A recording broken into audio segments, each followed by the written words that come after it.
Oke, assalamualaikum warahmatullahi wabarakatuh. Waalaikumsalam warahmatullahi wabarakatuh. Oke, selamat siang Bapak Ibu, rekan-rekan, adik-adik mahasiswa yang saya banggakan. Semoga tetap sehat, semangat dalam beraktivitas proses belajar dan mengajar pada siang hari ini. Nah, pada sesi ini Bapak Ibu kita akan melanjutkan pembahasan tentang gugatan atau ruang lingkup gugatan. Materi ini merupakan materi lanjutan dari sebelumnya, yaitu tentang gugatan atau permasalahan gugatan. Nah, masih ada kaitan ini, semoga Bapak Ibu masih ingat dengan materi ini ya. Nah, harapannya dari pembahasan ini Bapak Ibu memahami tentang bagaimana membuat gugatan, jenis gugatan, dan unsur-unsur dalam gugatan. Namun sebelum itu saya izin untuk berdiri dulu, boleh ya? Boleh Pak. Ya. Apa itu gugatan? Gugatan itu merupakan sebuah surat atau permohonan yang diajukan oleh penggugat kepada pengadilan untuk tergugat, yang mengandung sengketa ya, atau persoalan-persoalan oleh penggugat atau untuk mendapatkan haknya. Nah, di dalam membuat gugatan itu ada namanya jenis-jenis gugatan ya.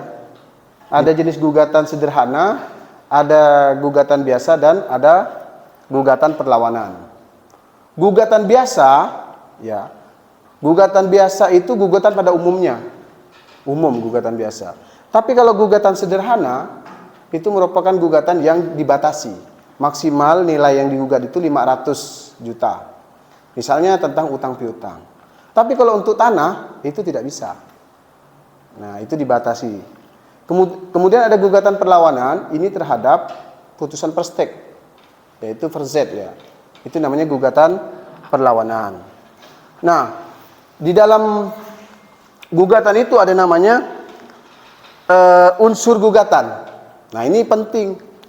Penting Bapak Ibu, unsur gugatan itu ya, ada identitas, ada posita, ada petitum, dan ada tanda tangan para pihak atau pihak penggugatnya. Nah, ini penting. Kenapa identitas itu penting ya? Identitas itu penting. Maka di dalam identitas itu harus dimuat di dalam surat gugatan. Mulai dari penggugat atau kuasa hukumnya ya, atau prinsipalnya langsung kalau tak pakai kuasa hukum, dan identitas tergugatnya. Namun walaupun itu ada identitas saja, perlu juga kepada pengadilan mana dia digugat, supaya jelas ya kedudukan atau yurisdiksi tergugatnya, kewenangan, ya kan sudah belajar tentang kewenangan ya, kewenangan tentang kewenangan absolut dan kewenangan relatifnya harus jelas. Maka sebelum identitas juga ada tujuan suratnya. Nah, kemudian ada posita. Posita ini ya hubungan hukumnya, dalil-dalil atau alasan-alasan untuk menggugat seseorang itu kan ada alasannya. Tidak semerta-merta langsung menggugat. Nah, maka hubungan hukumnya itu harus jelas. Kemudian petitum, hal-hal yang dimintakan kepada pengadilan. Nah, barulah kemudian tempat dan tanggal surat. Kapan tanggal, kapan bulan surat itu dibuat dan dibubuhi tanda tangan. Nah, itu terkait tentang unsur-unsur gugatan. Kemudian ada perbedaan antara gugatan dan permohonan. Ya. Perbedaan gugatan dan permohonan. Nah, gugatan itu mengandung sengketa, sedangkan permohonan itu tidak mengandung sengketa. Di dalam gugatan itu disebut gugatan kontensius. Nah, sedangkan permohonan itu disebut volunter. Dia tidak mengandung sengketa.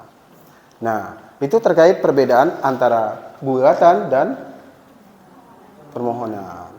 Nah, Bapak Ibu, sampai di sini ada pertanyaan terkait tentang gugatan, terkait tentang unsur gugatan dan lain-lainnya. Silakan yang mau bertanya, sebutkan nama. Ya. Silakan. Oke. Silakan. Ini Pak, tadi perkenalkan Pak, nama saya Hawin Alaina.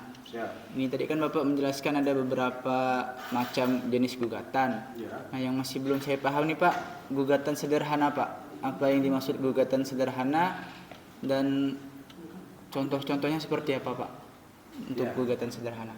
Ya. Oke. Terima kasih Hawin. Langsung saya tanggapi saja ya. Ini pertanyaan luar biasa ini. Nah, kalau biasanya kan orang taunya gugatan biasa saja kan? Ini gugatan sederhana. Nah, jadi gugatan sederhana itu gugatan yang nilainya itu di bawah 500 atau nilai gugatan itu di atas, tidak boleh di atas 500. Artinya maksimal 500 juta, betul. 500 juta. Dan gugatan ini ada pengecualian.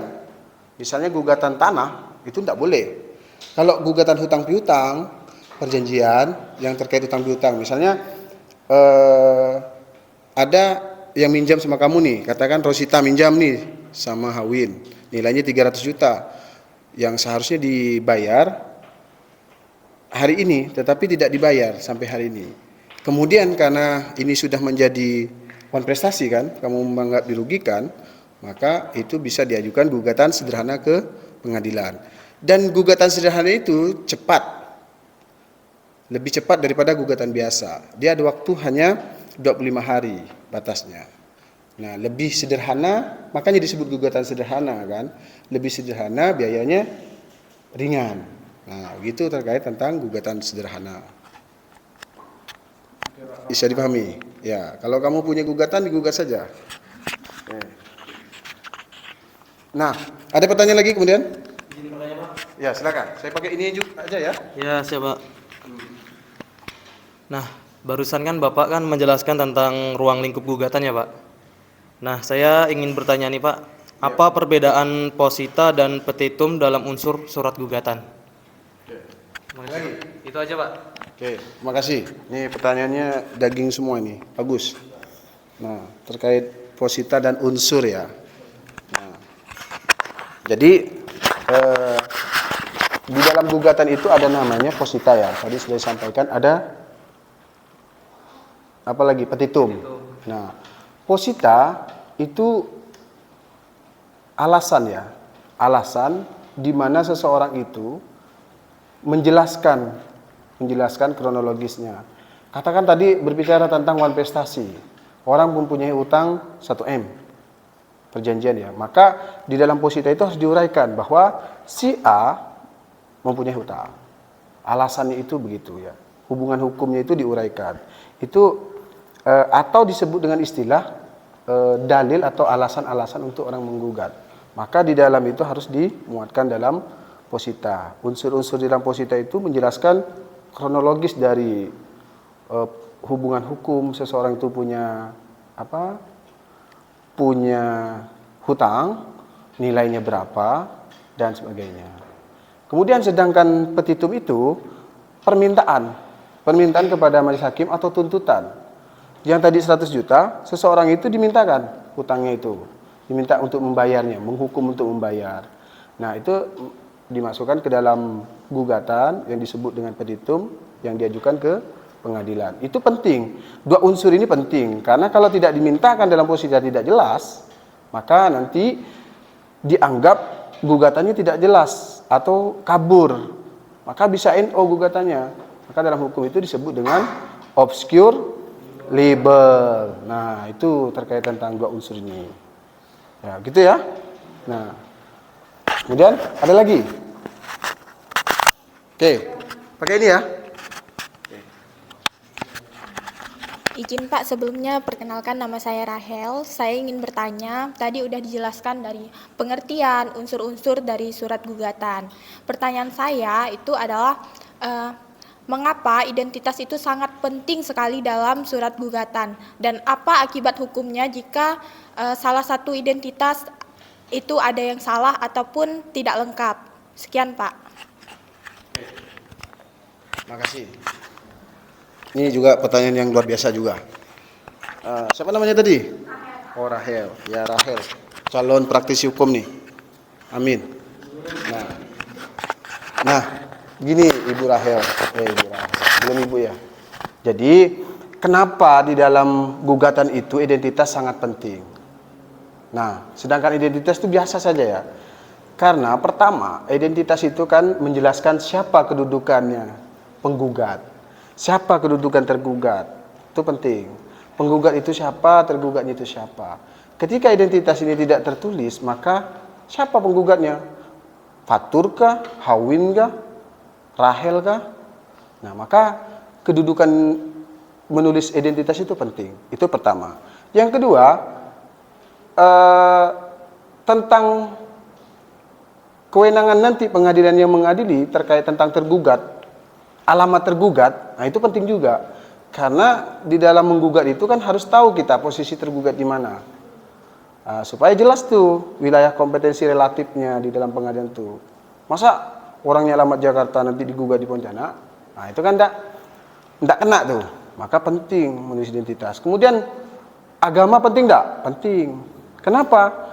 Kalau gugatan yang PMH, manifestasi itu tidak masalah. Tapi kalau gugatannya tentang perceraian, maka penting. Dia muslim atau non-muslim itu penting. Kenapa? Kan ada kewenangan absolut dan kewenangan relatif pengadilan itu. Maka pentingnya menulis dengan jelas tentang identitas itu untuk memahami kedudukan dan di mana kewenangan pengadilan itu mengadili terkait tentang persoalan atau perkara yang diajukan penggugat. Nah, begitu, Bu Rahel. Baik, Bapak Ibu, kalau tidak ada lagi, mungkin pertemuan kali ini sampai di sini dulu terkait tentang ruang lingkup gugatan. Mudah-mudahan apa yang disampaikan ini dapat memberikan manfaat dan Bapak Ibu dapat mengetahui dan memahami bagaimana pentingnya tentang membuat surat gugatan atau ruang lingkup gugatan. Terima kasih. Jika ada Bapak Ibu mau ditanyakan, boleh ditanyakan minggu depan atau pertemuan selanjutnya, atau bisa saja langsung nanti pas ketemu atau mau diskusi silahkan. Nah, demikian, terima kasih atas perhatiannya. Kita tutup dengan bacaan sama-sama. Alhamdulillahirrahmanirrahim. Terima kasih. Wabillahi taufiq wal hidayah. Assalamualaikum warahmatullahi wabarakatuh.